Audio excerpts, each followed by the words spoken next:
Estamos começando mais um programa Mais Music no canal do YouTube e também no Facebook e demais redes sociais. Nós somos a ASMUSEB, Associação dos Músicos e Cantores Evangélicos do Brasil. Estamos com o nosso site no ar para você entrar e saber tudo sobre nós. www.asmuseb.com. Esse canal é um canal de entrevista. Entrevistamos cantores, músicos, instrumentistas e também os nossos missionários que são ligados à ASMUSEB. Hoje eu tenho a grata satisfação e o privilégio de estar recebendo aqui a missionária Maria de Lourdes. Ela que é missionária da ASMUSEB há mais de 3 anos e está aqui hoje para contar um pouquinho do seu passado, do seu presente e dos projetos futuros. Então, se você abriu esse canal agora, seja lá onde você estiver, você será impactado por esse testemunho maravilhoso da missionária Maria de Lourdes. Tudo bom, missionária? Tudo bem, pastor. A paz do Senhor, né? A paz do Senhor. Seja muito bem-vindo ao nosso programa aqui Obrigada, no YouTube. pastor. Malurdinha, eu queria saber da senhora como foi a sua conversão, né? Vamos voltar alguns anos atrás, da onde Jesus Cristo te resgatou. A senhora poderia falar um pouquinho para nós do seu passado? Sim. Pastor, eu vim assim de uma outra denominação, que eu servia a outros deuses que não era Deus. Ok. Né? E eu conhecia só eles. E a minha vida toda, eu fui consagrada pelo meu pai com 7 anos de idade, num centro de macumba. E não entendia nada daquilo, mas na medida que eu fui crescendo, eu fui me envolvendo. E depois casei com um moço que era feiticeiro, da qual eu tenho 2 filhas. E aí eu comecei a me envolver mais e mais e entrei mesmo nesse mundo tenebroso, que não é bom não. Se tornou uma autoridade, né? Isso, nessa área. Isso. Então, na verdade, eu era cavalo do diabo. Ok. Esse nome é o nome que é dado mesmo lá, né? No Espiritismo, né? Lá no Espiritismo. Cavalo do diabo. Ser cavalo é uma honra, né? Receber. Lá dentro receber as entidades, né? Isso. Que na verdade são demônios, né? São demônios. Que as pessoas estão no engano e não sabem que estão sendo enganadas por Satanás. Isso mesmo. Então a senhora foi da magia negra também? Também. Tudo quanto foi linha, eu entrei. Despacho, encruzilhada? Despacho, trabalhos. Em cemitério. E assim foi a minha vida, recebendo, né, desmanchando casamentos. Essas pessoas que são envolvidas com a macumbaria, a feitiçaria, a bruxaria, elas sofrem algum tipo de perturbação? Elas conseguem dormir bem, têm a consciência tranquila? Ou elas vivem uma perturbação, como se diz, uma opressão do inimigo, mesmo que não sabendo o que é, por estar envolvido com essas coisas das trevas, essas pessoas conseguem viver bem, irmã Lurdinha? Olha, pastor, eu acreditava naquilo que eu vivia. E o interessante é que quando nós servimos alguma coisa, seja de Deus ou não, nós colocamos fé naquilo ali. E tinha paz. Tinha paz. Porque já é dele, então ele não vai perturbar quem é dele, né? E quando a senhora fazia um trabalho para prejudicar a vida de alguém ou destruir um casamento de alguém, a senhora achava que estava desenvolvendo a sua missão na Terra? Sim. Achava que era o propósito natural. de Deus na sua vida, era isso? Era natural para mim, na época. E achava assim, estava servindo a Deus. Que estava servindo a Deus. Porque ninguém acha que está servindo ao diabo, não. Não, acha que tá servindo achava a Deus. que estava servindo a Deus. Que as entidades são celestiais, são divinas, né? Tem a mesa branca e tem o candomblé. Nós né? entrevistamos aqui, esses dias atrás, a Vânia Rhodes, que é missionária da ASMUSEB também, e ela estava falando a mesma coisa. Ela comentou sobre isso, mesa branca, mesa negra, né? Mesa negra. E, irmã Lourdes, como é que foi a sua conversão ao Evangelho de Jesus Cristo, à vida evangélica, vamos dizer assim? Pastor, a minha conversão foi quando eu fiz um trabalho na encruzilhada. Essa pessoa, ele estava querendo matar o meu irmão na época. Ok. Né? E ele ligou de madrugada para mim, essa pessoa, e disse assim, prepara o caixão do seu irmão que ele vai morrer essa semana. Misericórdia. E eu disse para ele assim, olha aqui, prepara o seu, porque quem vai morrer é você. Aí eu deitei. Eu costumo dizer que quando nós servimos a Deus, nós ouvimos a voz de Deus. Verdade. Mas quando você serve a demônios, você ouve a voz deles. A voz de demônios, sim. E eu deitei e o demônio veio no meu ouvido e disse assim, você quer matar ele mesmo? Essa pessoa que queria matar o seu irmão? Aí eu disse assim, quero. Quero que ele morra e ainda vai para o inferno. E ele foi me dando as coordenadas. Ele disse, pega uma garrafa de marafa, coloca o nome dessa pessoa e leva na encruzilhada.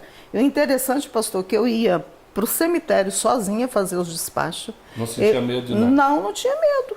Eu ia para as encruzilhadas sozinha. Nesse dia eu fui numa encruzilhada sozinha e joguei lá a garrafa de cachaça que no espiritismo chama-se marafa, né?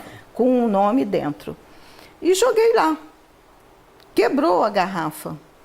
E por incrível que pareça, pastor, o homem morreu uma semana depois.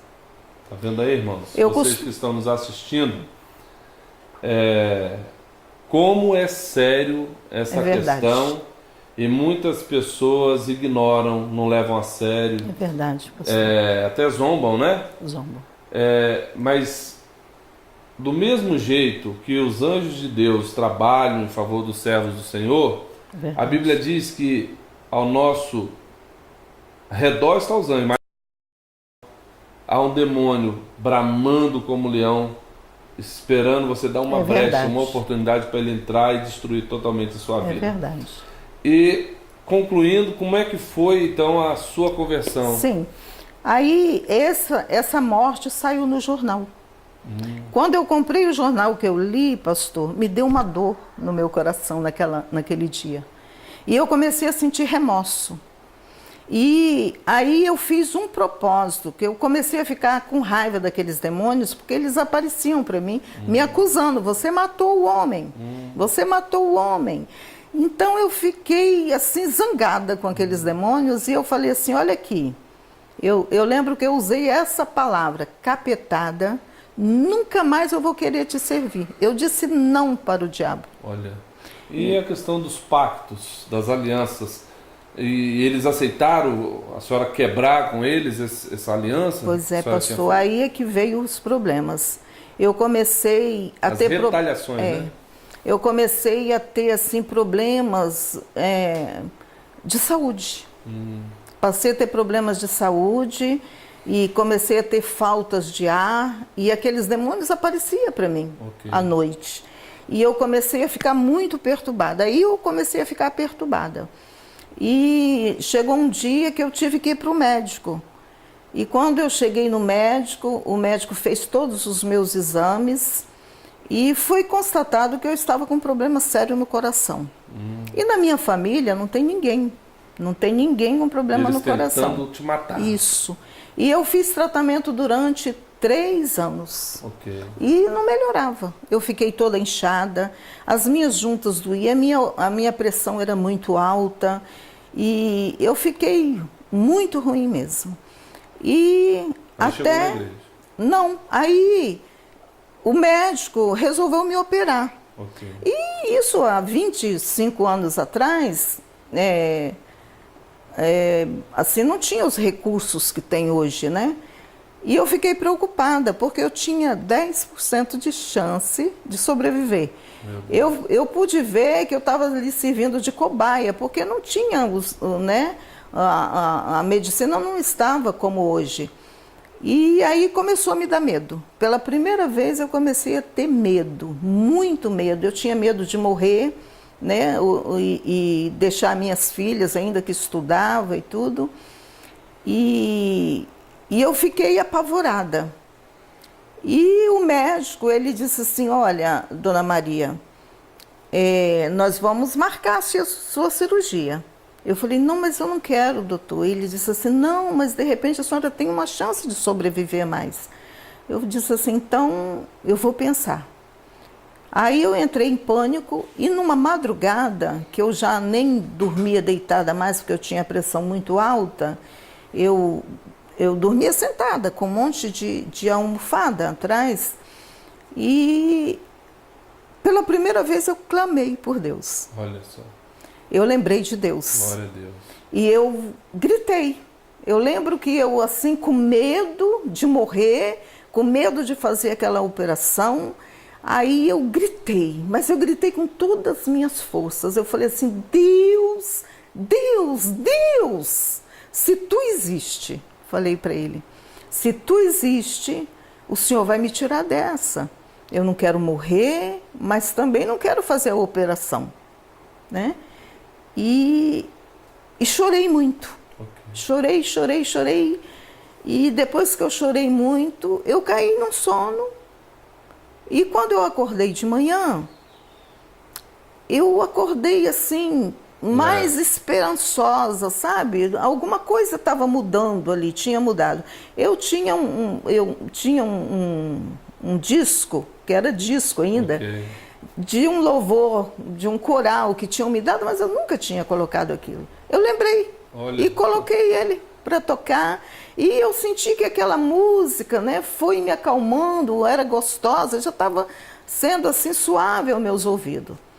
E aí, de repente, pastor, eu tinha um salãozinho em casa e chegou duas mulheres. E essas mulheres, uma delas queria fazer um permanente. E as minhas juntas eram todas inchadas e eu não aguentava ficar muito tempo de pé. Aí eu falei, vou fazer o permanente dela.